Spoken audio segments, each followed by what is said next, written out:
అవినీతిలో ఆయన అనకొండకు కజిన్ బ్రదర్గా చెబుతారు. చంద్రబాబు అడుగుజాడల్లో అక్రమ సంపద సృష్టించుకుంటున్న ఆ నేత నారా లోకేష్ రాసిన రెడ్ బుక్ రాజ్యాంగాన్ని అమలు చేస్తూ అరాచక పాలన అందిస్తున్నారన్న విమర్శలు మూటగట్టుకుంటున్నారు. నియోజకవర్గంలో ఉన్న ప్రకృతి వనరులను అడ్డగోలుగా దోచేస్తున్నారు. ఎవరన్నా ఏంటి అన్యాయం అని అడిగితే దాడులకు తెగబడిపోతున్నారు. మంత్రి హోదాలో ఉండి కూడా చిల్లర వ్యవహారాలు నడుపుకొస్తున్నారన్న ఆరోపణలు వెల్లువెత్తుతున్నాయి. మంత్రి వైఖరితో నియోజకవర్గ ప్రజలు మండిపడుతున్నారు.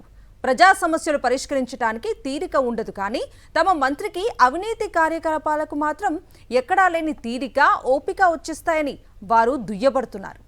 ఉమ్మడి ప్రకాశం జిల్లా అద్దంకి నియోజకవర్గం నుండి గత ఎన్నికల్లో టీడీపీ అభ్యర్థిగా పోటీ చేసి గెలిచారు గొట్టిపాటి రవికుమార్. 2004లో మార్టూరు నుంచి గెలిచి ఎమ్మెల్యే అయిన గొట్టిపాటి రవికుమార్ ఆ తర్వాత వరుసగా 4 సార్లు అద్దంకి నియోజకవర్గం నుంచి గెలిచారు. కూటమి అధికారంలోకి వచ్చిన తర్వాత చాలా మంది సీనియర్లకు మంత్రి పదవి ఇవ్వకుండా పక్కన పెట్టిన చంద్రబాబు నాయుడు గొట్టిపాటి రవికుమార్ కి మాత్రం మంత్రి పదవి కట్టబెట్టారు.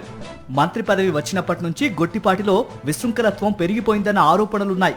అక్రమ ఇసుక, మట్టి, గ్రావెల్ తవ్వకాలతో ఎడాపెడా కోట్లు సంపాదించేస్తున్నారు రవికుమార్. ఎన్నికల్లో ప్రజలకు ఇచ్చిన హామీల్లో ఒక్కదాన్ని కూడా అమలు చేయలేదు.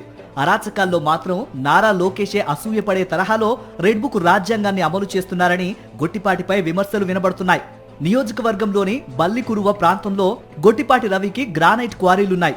ఈ క్వారీల ముసుగులో కోట్లాది రూపాయల అరుదైన గ్రానైట్ రాయిని అక్రమంగా తరలించేస్తున్నారని మంత్రిపై ఆరోపణలున్నాయి. చంద్రబాబు నాయుడు, లోకేష్ల దగ్గర మార్కులు కొట్టేయడానికి ప్రధాన ప్రతిపక్షమైన వైఎస్ఆర్ కాంగ్రెస్ పార్టీ నేతల్ని టార్గెట్ చేసుకుని రెచ్చిపోతున్నారు గొట్టిపాటి రవికుమార్. ఎన్నికల నిబంధనలు ఉల్లంఘించినా, ఎన్ని అక్రమాలకు తెగబడినా తమను ఎవరూ ఏమీ చేయరన్న ధీమా ఆయన అణువణువులోనూ పాతుకుపోయిందన్నారు నిపుణులు. నియోజకవర్గంలో ఎవరు ఏ పని చేసుకోవాలన్నా, ప్రభుత్వ కార్యాలయాల్లో ఎవరికి ఏ పైరవి కావాలన్నా కూడా గొట్టిపాటిని కలిస్తే సరిపోతుంది. ఆయన ఫిక్స్ చేసిన టారిఫ్ ప్రకారం ముడుపులు చదివించుకుంటే పని అయిపోయినట్లే అని అద్దంకిలో అంతా అనుకుంటున్నారు.